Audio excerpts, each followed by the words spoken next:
The stars twinkled silently as Admiral Park stood on the command deck of the HSS Thunderbolt. His weathered hands gripped the railing tightly, knuckles white with tension. The blue-green planet Earth hung below, beautiful and vulnerable. His home. For 2 centuries, his people had suffered quietly. "Magnificent view, isn't it?" asked Commander Kim as she approached. Her uniform was crisp, her posture perfect, but her eyes betrayed the same mixture of sadness and determination that Park felt. "It is," Park replied softly. 200 years of patience ends today. The Galactic Council had never taken humans seriously. When humans first achieved faster-than-light travel and joined the wider community of species, they were treated as curiosities. The initial excitement quickly faded. Humans were deemed primitive, their technology rudimentary, their military capabilities laughable. The Council gave Earth observer status only, denying full membership despite repeated applications. Then came the resource treaties. One by one, Earth's governments signed agreements with powerful alien conglomerates. The terms seemed fair at first. Earth would provide raw materials in exchange for advanced technology. But the fine print told another story. The aliens took far more than they gave. Earth's oceans were drained of rare elements, its forests harvested, its mineral wealth extracted. When humans complained, they were ignored. "They think we're weak," Park had told his officers during their secret meetings on Luna Base. "That's our advantage." For generations, humanity had maintained the appearance of submission while secretly preparing. Hidden shipyards were built in abandoned star systems. Research facilities were disguised as mining operations.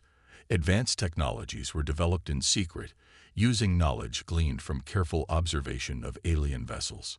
Commander Kim's console beeped. "Admiral, incoming transmission from Orbital Station Delta. The Hegemony fleet has increased to 47 vessels." Her voice was steady, professional. The Hegemony was the most powerful faction in the Galactic Council. Their ships were sleek, their weapons devastating. They had come, ostensibly, to discuss new resource extraction rights. In reality, Park knew they had come to take what they wanted by force. "They're targeting our orbital stations," reported Officer Yoon, his young face illuminated by the glow of the tactical display. "Energy readings suggest weapon systems charging." Park nodded. As expected, the first shot came without warning. The Hegemony flagship, a massive dagger-shaped vessel, fired an energy beam at Orbital Station Alpha. The station, home to 30,000 civilians, exploded in a burst of light and debris. The other stations quickly followed, destroyed one by one. "They expect us to beg for mercy," Park said quietly, "to sign whatever treaties they place before us." On Earth, people watched in horror as their orbital stations were destroyed. Millions gathered in city squares, watching public displays as the Hegemony methodically eliminated humanity's space presence. Government leaders received demands for immediate surrender. What the Hegemony didn't know, what no species in the galaxy knew, was that these stations were mostly automated. The majority of humans who appeared to live there were holograms. Real personnel had been quietly evacuated months ago. Park picked up a small metal cylinder from his console. It contained a single button. For a moment, he hesitated, thinking of all the sacrifices made to reach this point. How many families had lived in poverty so resources could be diverted to the secret fleet? How many brilliant minds had worked in obscurity, denied recognition for their innovations? "Sir," Kim said softly, "it's time." Park pressed the button. Across 50 star systems, in locations deemed worthless by the galactic powers, automated signals activated. Massive doors opened in hollowed-out asteroids. Shipyards hidden within gas giant moons powered up. Artificial nebulae, created to conceal construction facilities, dispersed to reveal vast fleets of warships. These vessels were unlike anything the galaxy had seen. They incorporated the best of human ingenuity combined with carefully reverse-engineered alien technology. Each was a masterpiece of efficiency and deadliness. "Status report," Park ordered. Kim's fingers flew across her console. All fleet elements responding. 700,000 warships reporting ready status. 700,000 ships. Built in absolute secrecy over generations, while the galaxy's powers thought humans were struggling with basic space technology, they had created the largest fleet ever assembled. The hegemony is broadcasting demands, Officer Yoon reported. They're ordering Earth's surrender, claiming the orbital station attacks were merely a demonstration of their power. Park allowed himself a small smile. They have no idea what a real demonstration of power looks like. Throughout human territory, the hidden fleets began to move. Ships emerged from their concealment by the thousands. Some were massive dreadnoughts, bristling with weapons. Others were lightning-fast frigates designed for stealth and speed. Support vessels, carriers, destroyers, the full might of humanity revealing itself at last. From Luna Base, from Mars, from the moons of Jupiter and Saturn, from mining facilities in the asteroid belt, ships rose and formed into perfect formations. The discipline was flawless. Not a single communication was broadcast. Not a single warning was given. Officer Yoon looked up from his console, eyes wide. "Sir, the hegemony fleet has detected our ships. They're panicking." "Put it on speaker," Park ordered. The command deck filled with frantic alien voices. Where did they come from? How many are there? This is impossible. Retreat, full retreat. The hegemony vessels scrambled to escape, their formation breaking apart as they fled. None of them made it to the jump point. Human ships, faster and more maneuverable than anything the hegemony had ever encountered, surrounded them completely. "Should we open fire, Admiral?" asked Commander Kim. Park shook his head. "No. Capture their vessels intact. We want prisoners, not martyrs." Within minutes, the hegemony fleet was completely contained. Their weapon systems had been disabled by targeted EMP pulses from the human ships. Their communications jammed. Their engines neutralized. As the reports came in from across the system, Park turned to look once more at Earth. For centuries, his planet had been exploited, its people treated as inferior. That ended today. "Set course for the rally point," he ordered, "and prepare for Phase 2. The human fleet moved with perfect coordination. Ships formed up in groups of 10,000, each group assigned specific targets throughout the galaxy.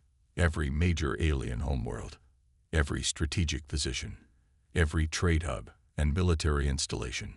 Commander Kim approached Park as the Earth grew smaller behind them. "Admiral, the fleet is ready. 700,000 warships awaiting your command." Park nodded. "Begin the jump sequence. Not a word until we arrive. Let our presence be our message." The massive human armada vanished into jump space, leaving behind a stunned and defenseless hegemony fleet. Across the galaxy, species that had never taken humans seriously were about to receive the shock of their existence. The Vaxari Emperor's palace gleamed in the light of 3 suns. Built from rare crystal and precious metals, it stood as a symbol of the Vaxari dominance in this sector of the galaxy. Inside the royal dining hall, Emperor Tai enjoyed his morning meal. Servants moved silently around him, bringing dishes of exotic foods from 100 worlds.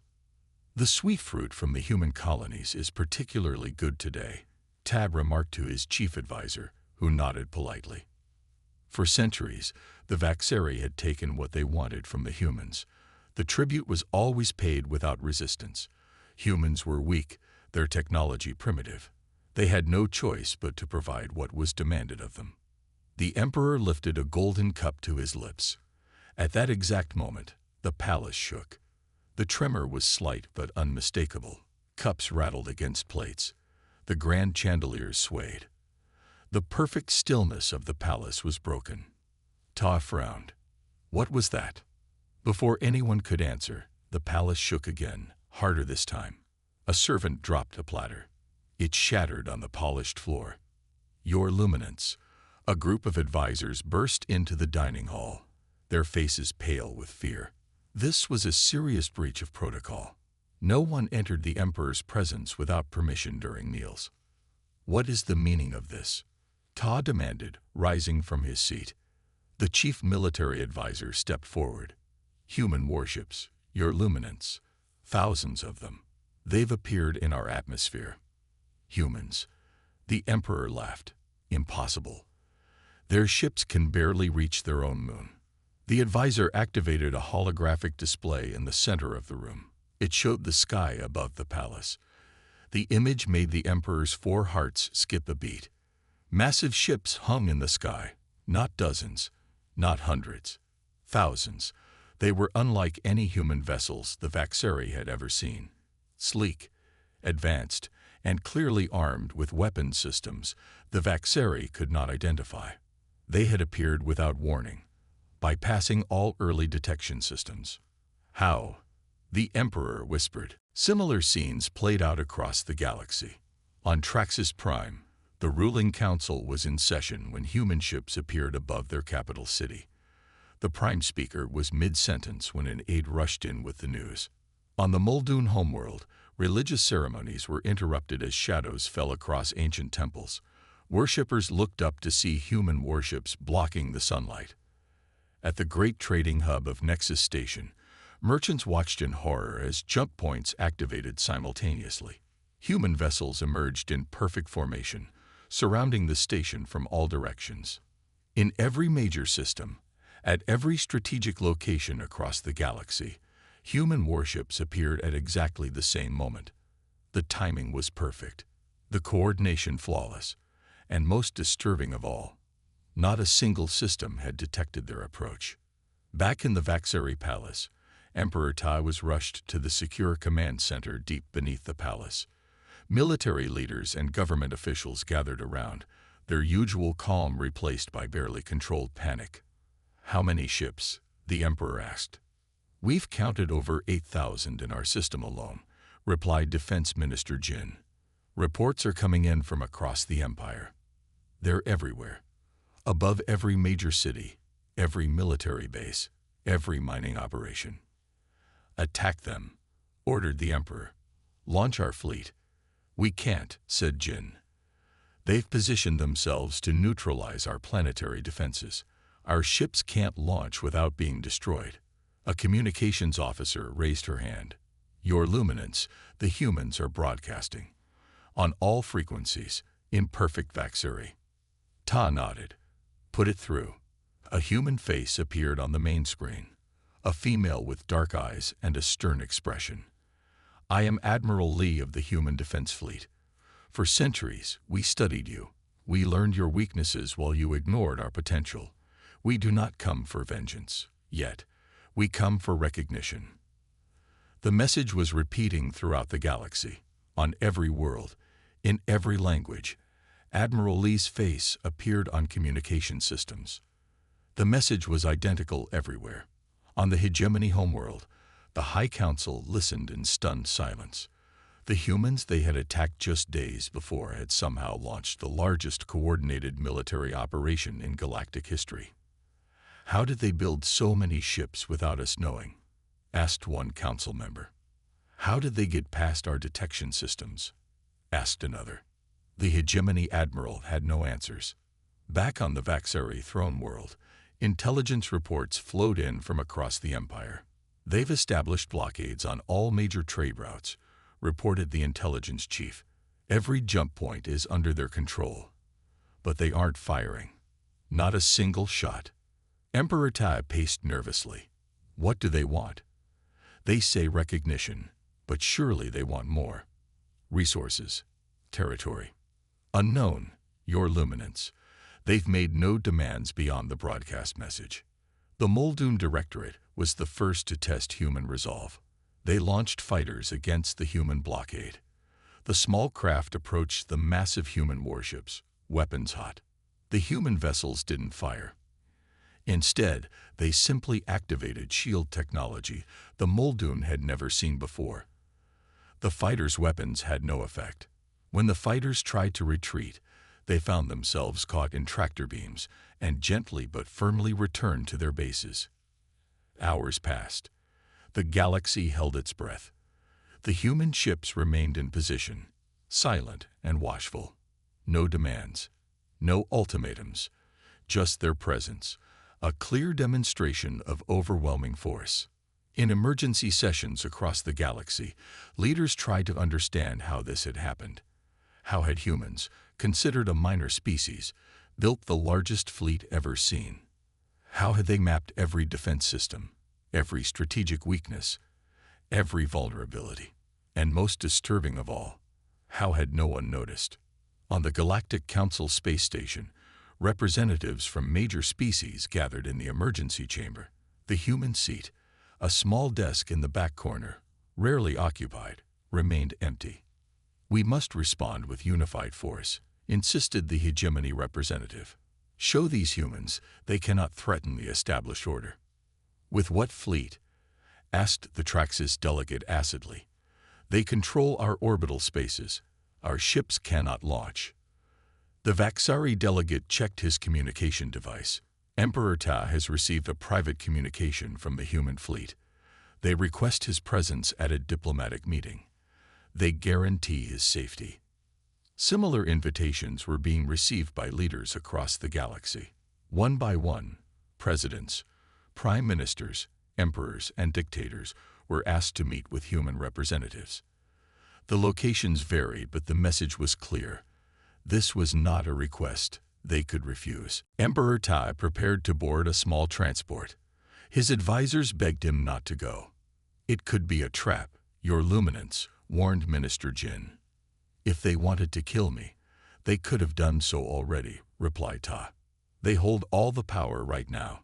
As his transport rose toward the waiting human flagship, Ta gazed out at the human fleet surrounding his world.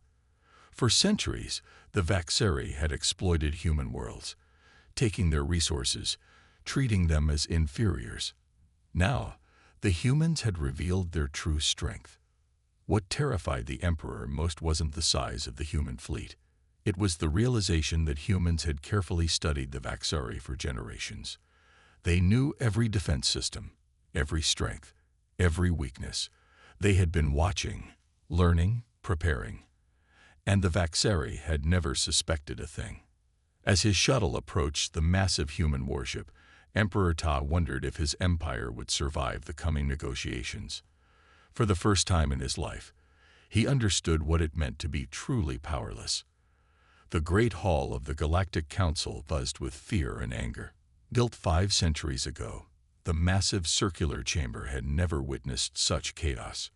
Representatives from 47 species filled the room, their voices rising in a cacophony of different languages. Some stood on their seats, others pounded on desks. A few had to be physically restrained by security forces. At the center of the hall stood the ancient speaker's platform. For thousands of years, it had been the place where the galaxy's most powerful species addressed the council. Today, the platform remained empty. The emergency session had been called, but no one seemed to know how to begin. The hegemony ambassador, Droll, finally pushed his way to the platform. His large form towered over most other species. The hegemony had been the dominant power in the galaxy for 3 centuries. They were not accustomed to feeling fear.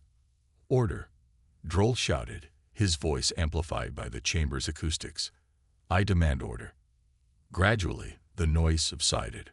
Representatives returned to their seats, though the murmuring continued. "This is unprecedented aggression," Droll bellowed, his face flushed with anger.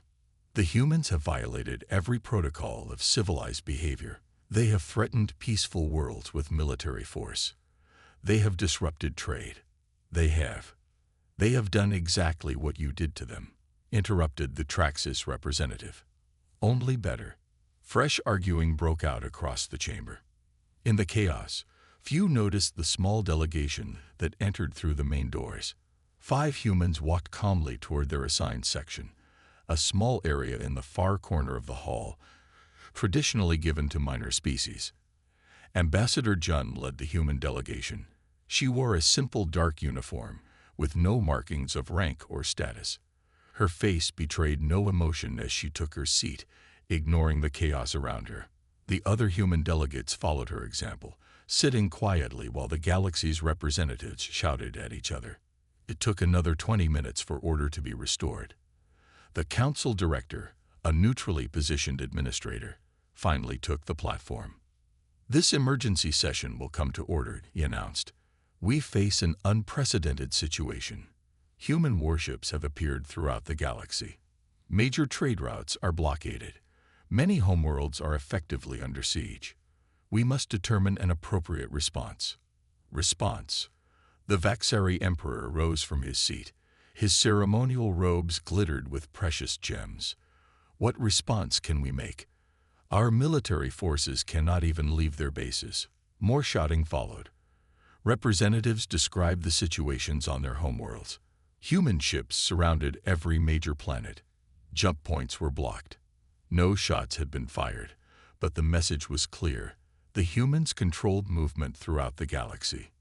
Through it all, the human delegation sat silently. They made no statements. They offered no explanations. They simply watched. The hegemony ambassador retook the platform.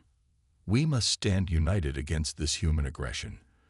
The hegemony proposes a coordinated resistance." A laugh interrupted him. It came from the Muldoon representative. "Coordinated resistance? With what? Our ships are grounded. The humans control our orbital space." "We have allies," insisted Droll. "Combined, we can." "We tried that already," said the Muldoon. "We launched fighters. The humans didn't even bother to shoot them down. They just sent them back."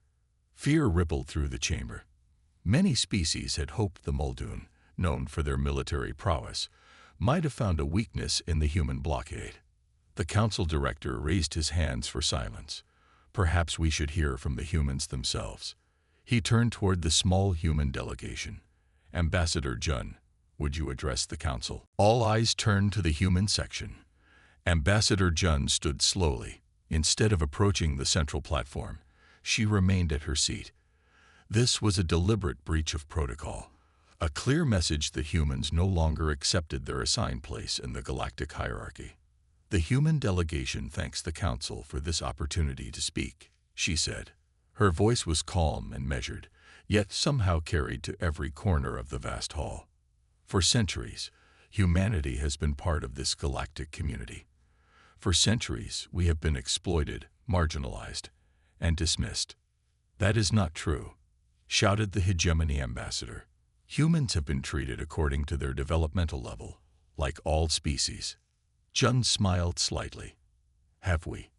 She raised her hand, activating a holographic display that appeared in the center of the hall. The images were crisp and clear, impossible to dismiss. The first showed a human colony world, once green and thriving. Then came images of the same world stripped of resources, its atmosphere poisoned. Colony HR 379.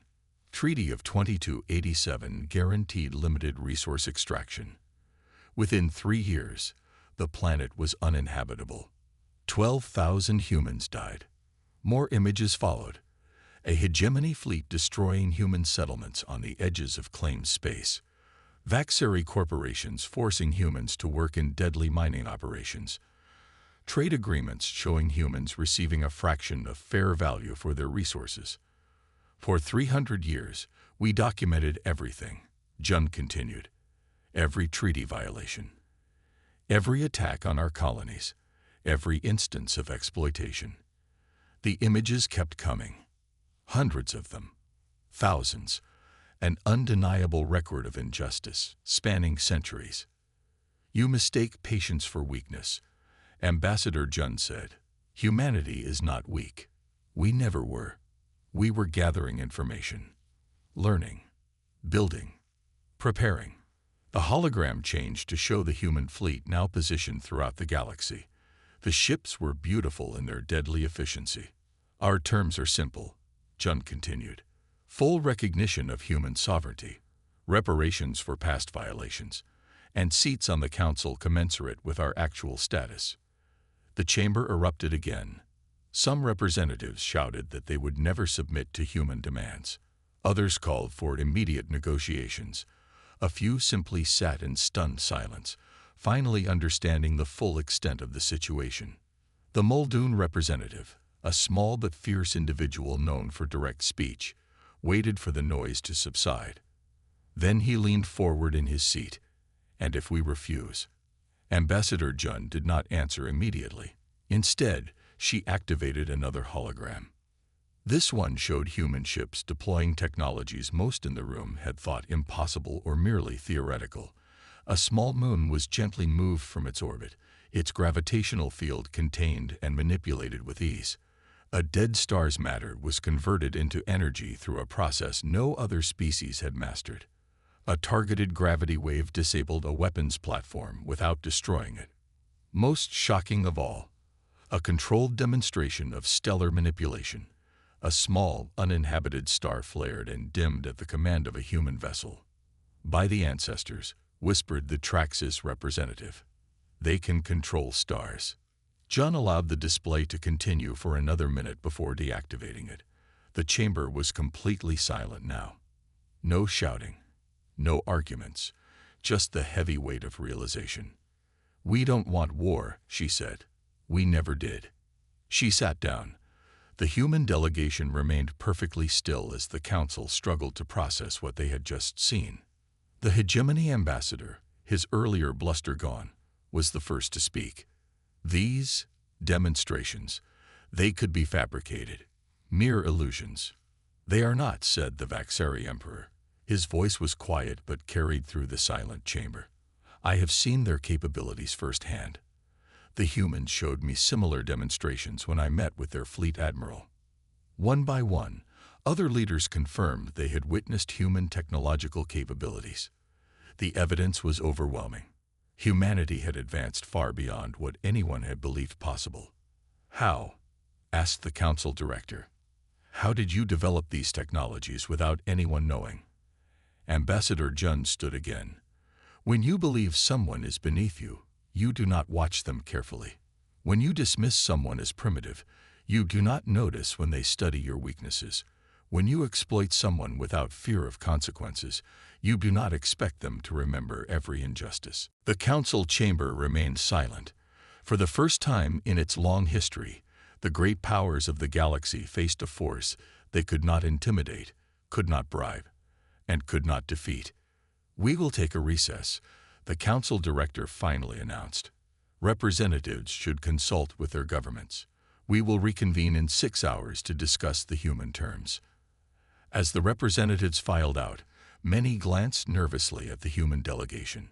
Ambassador Jun sat calmly, her posture relaxed, her expression neutral. She showed neither triumph nor anger. The time for emotions had passed. Now came the negotiations that would reshape the galaxy.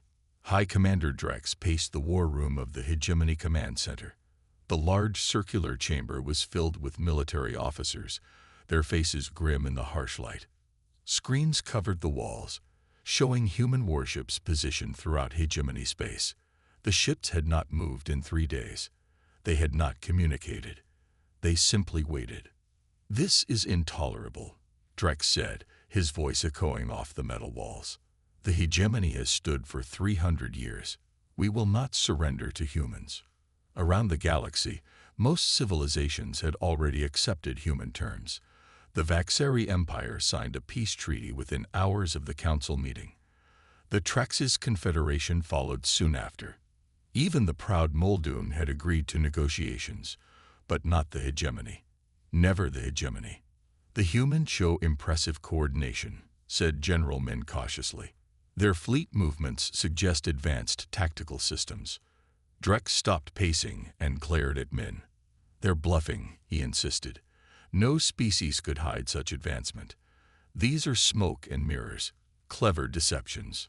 "The reports from our allies," began Min. "Our former allies are cowards," snapped Drex. "They surrendered without a fight." In the corner of the room, Science Director Quan remained silent. She had studied humans for 20 years. She had warned the High Command about human potential many times. Her reports had been ignored or dismissed. Now, she watched as Drex led them toward disaster. "What do our intelligence reports say?" asked Drex, turning to the intelligence chief. "The human fleet numbers approximately 35,000 ships in our systems alone. the intelligence chief replied. They have blockaded all major worlds and control every jump point. And our fleet, ready but contained, our ships cannot leave their bases without direct human permission. They have us surrounded. Drex slammed his fist on the central table. Impossible. We are the hegemony. We cannot be contained by a primitive species.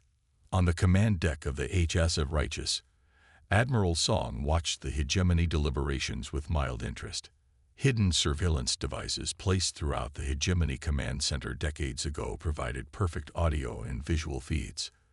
Every word spoken by the hegemony leadership was heard by human intelligence officers. They still believe we're bluffing, noted Captain Shin, standing beside the Admiral. Song nodded. Pride is a dangerous weakness. They cannot accept that we advanced beyond them while they weren't looking. The Admiral's console chimed softly, a message from Earth.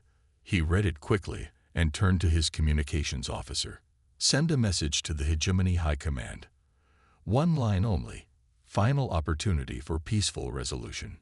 In the Hegemony War Room, the message appeared on the main screen. Drex read it aloud, his voice dripping with contempt. Final opportunity for peaceful resolution. They dare threaten us. Perhaps we should consider their terms, suggested Science Director Quan. The humans have shown remarkable restraint so far. No shots fired. No worlds harmed. Restraint. Drex laughed harshly. Fear, more likely. They know the might of the hegemony. Quan tried again. Our initial scans of their ships show technology we cannot match. Their energy signatures alone suggest. Enough. Drex turned to his communications officer. Send our response. The hegemony does not surrender to inferior species. Remove your ships immediately or face the consequences. On the HFY Righteous, Admiral Song received the hegemony's response without expression. He sat perfectly still for several moments, considering his options. The message had been expected. The hegemony's pride would not allow them to surrender without a demonstration of human power. Demonstration authorized, he said simply.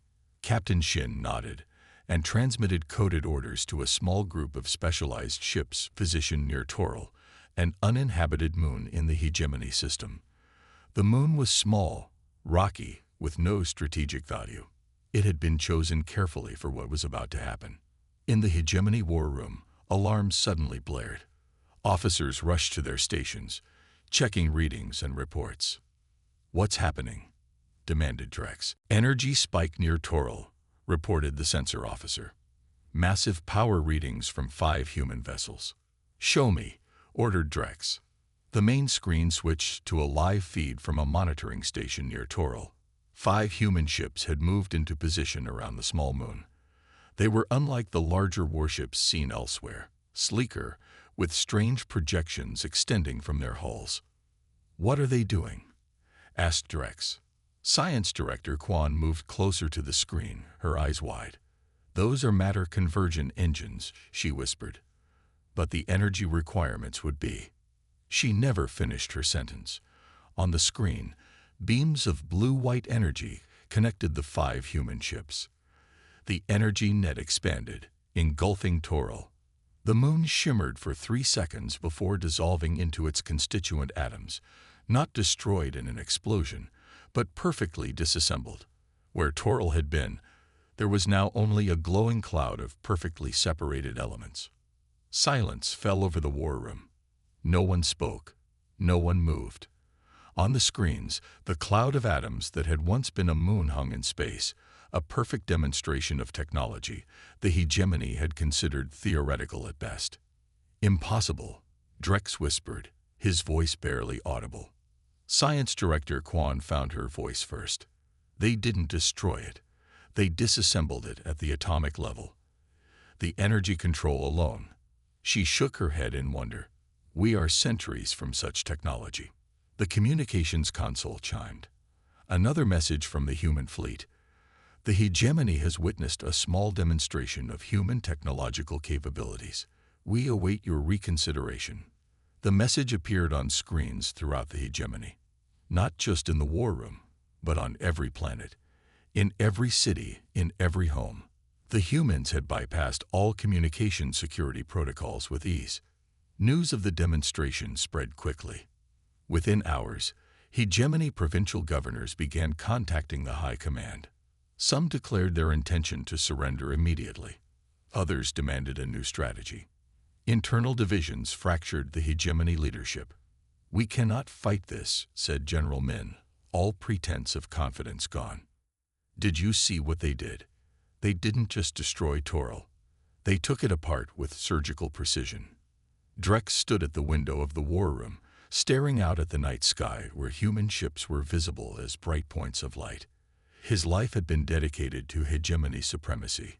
He could not accept defeat, especially not to humans. "There are other options," he said quietly. In a secret facility beneath the hegemony capital, a group of loyal officers prepared what they called a final stand. They had gathered their most advanced warships, vessels equipped with prototype weapons never before deployed. If they could break through the human blockade, they might reach Earth itself. "For the glory of the hegemony," said Commander Jin as his ships launched.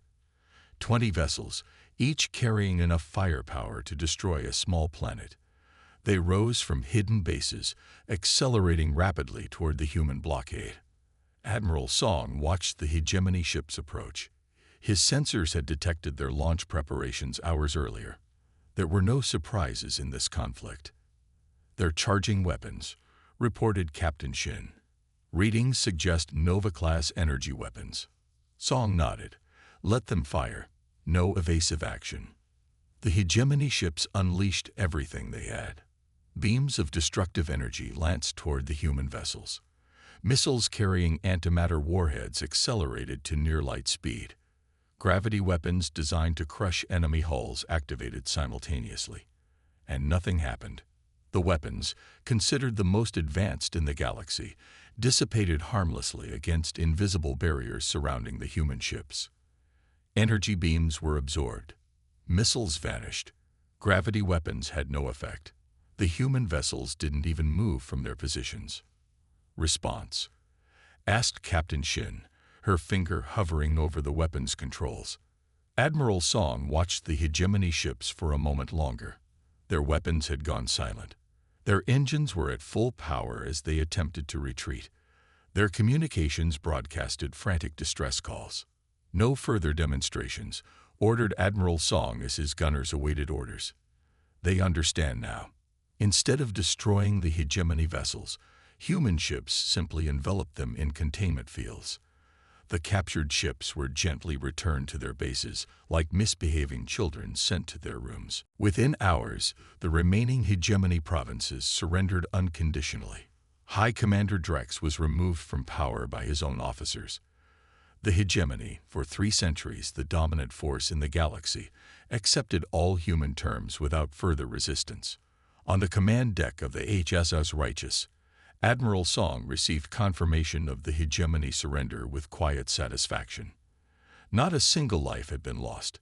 Not a single shot had been fired by human forces. The demonstration had been enough. "Transmit to all fleet elements," he ordered. "Phase 4 complete. Prepare for Phase 5. The human fleet adjusted its positioning slightly throughout the galaxy. The blockades remained, but some ships withdrew to orbit. The message was clear. Humans would keep watching, but they were willing to begin the process of establishing a new galactic order. As Admiral Song prepared his reports for Earth Command, he reflected on the centuries of patience that had led to this moment. Generations of humans had endured exploitation while secretly preparing for this day. Now, at last, humanity would take its rightful place among the stars. The great hall of the reformed Galactic Council shone brightly under artificial sunlight.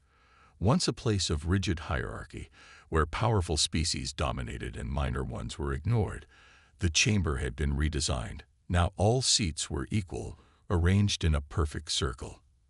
At the center stood a simple platform where speakers addressed the assembly. Ambassador Han approached the platform with measured steps. 1 year had passed since the arrival of the human fleet. 1 year since the galaxy had discovered that the species they had dismissed as primitive had secretly built the largest military force ever known.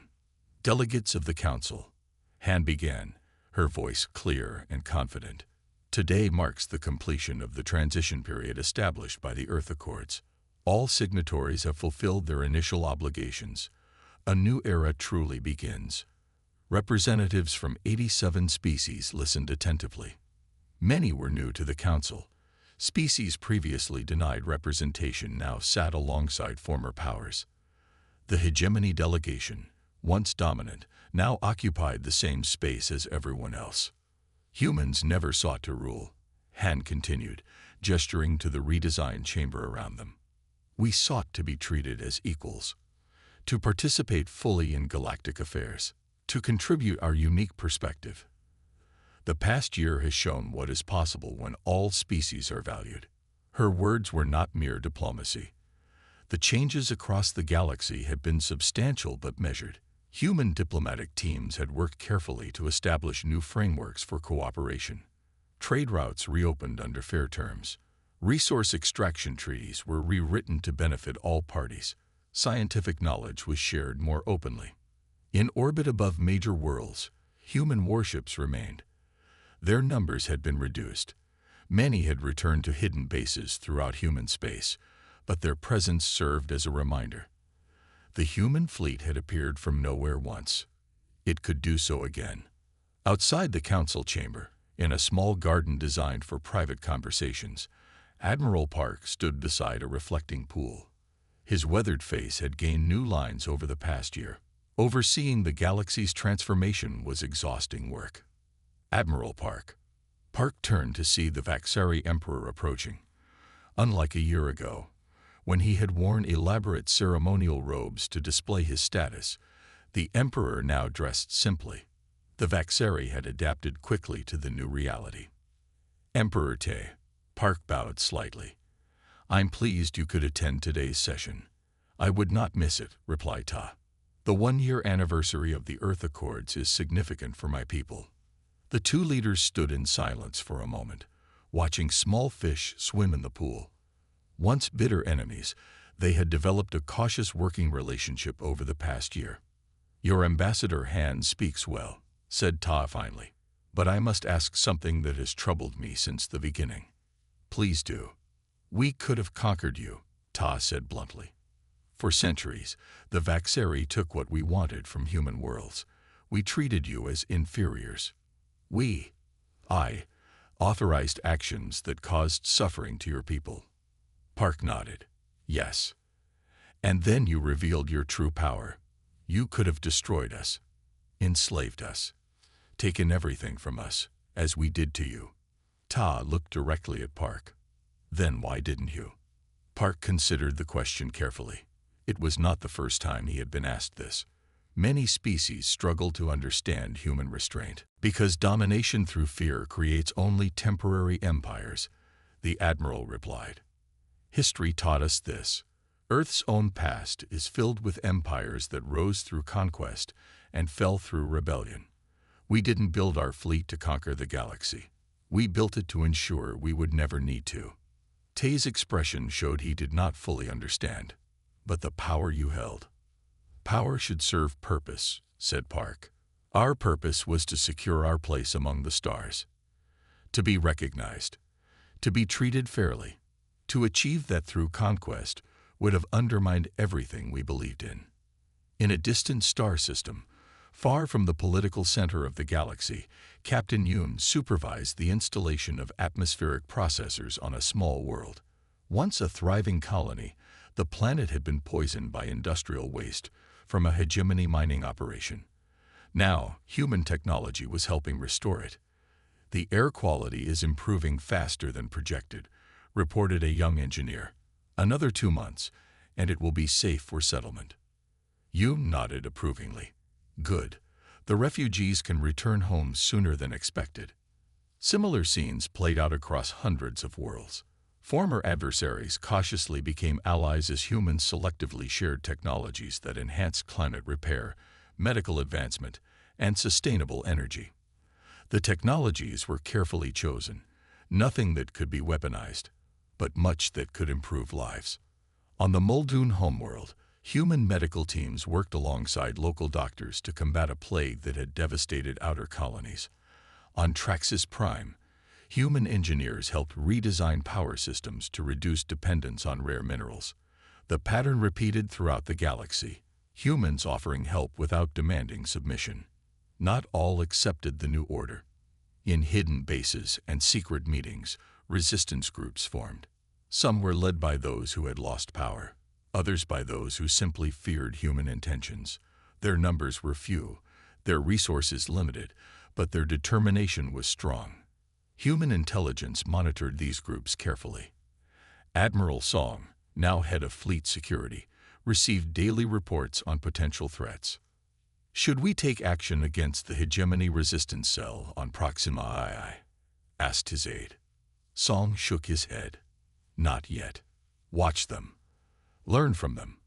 Understanding fear is as important as countering it." The human approach to security was subtle but effective. Direct intervention was rare. Instead, preventive diplomacy and careful information management kept resistance groups isolated and ineffective. When absolutely necessary, a small show of force, a single warship appearing in orbit, a targeted demonstration of technological superiority, was usually sufficient. In the council chamber, Ambassador Han concluded her address. The Earth Accords were not an ending but a beginning. The true work of building a fair and just galactic community continues. Humans commit to this work alongside all of you, as equals, as partners, as friends. The delegates rose in applause. Some were genuinely enthusiastic, others simply practical, accepting the reality that humans were now a major power. A few remained suspicious but recognized the benefits of cooperation. As Han returned to her seat, she exchanged glances with Admiral Park, who had returned to the chamber. A subtle nod passed between them. Acknowledgement of how far they had come and how much work remained. Later that evening, as celebration lights illuminated the council station, Admiral Park stood at a viewport watching ships arrive and depart. Human vessels flew alongside those of former adversaries. Trade was flowing. Diplomacy was working. Peace, however fragile, had been established. "Admiral." Commander Kim approached with a data tablet. "Fleet status report." Park took the tablet and scanned it quickly. 700,000 ships, still maintained at perfect readiness. Most hidden from view, but ready to appear at a moment's notice. The ultimate insurance policy. "Sometimes I wonder," said Kim quietly, "if we'll ever truly be able to stand down. If there will come a day when we don't need the fleet." Park returned the tablet. "Perhaps not in our lifetime. But that's why we did this. For the generations to come.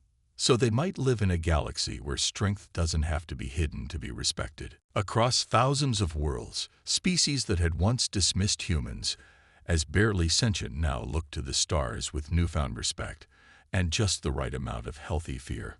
Children learned new histories in schools. Leaders developed new approaches to diplomacy. Scientists explored new technologies with human counterparts. The term Pax Humana began to appear in diplomatic communications and academic texts. Not peace through human domination, but peace through human presence. The quiet knowledge that somewhere out there, watching and waiting, was a fleet that had appeared once from nowhere and could do so again if needed. As night fell on Earth, Admiral Park finally returned home. The small apartment was simple, with few decorations save for a single model ship on his desk, the HMS Thunderbolt, where everything had begun 1 year ago. He touched it gently, remembering the moment when centuries of patience had finally ended. "Computer," he said, "display galaxy status." A holographic map appeared, showing thousands of worlds across countless systems. Green indicators showed peaceful conditions. Yellow marked areas of concern. Red would indicate conflict. Tonight, as most nights this past year, no red appeared anywhere in the galaxy. Park smiled slightly. Not perfect. Not yet. But for the first time in galactic history, There was a chance for something better than endless cycles of domination and resistance. A chance for true cooperation among equals. It was, he decided, worth everything it had taken to get here.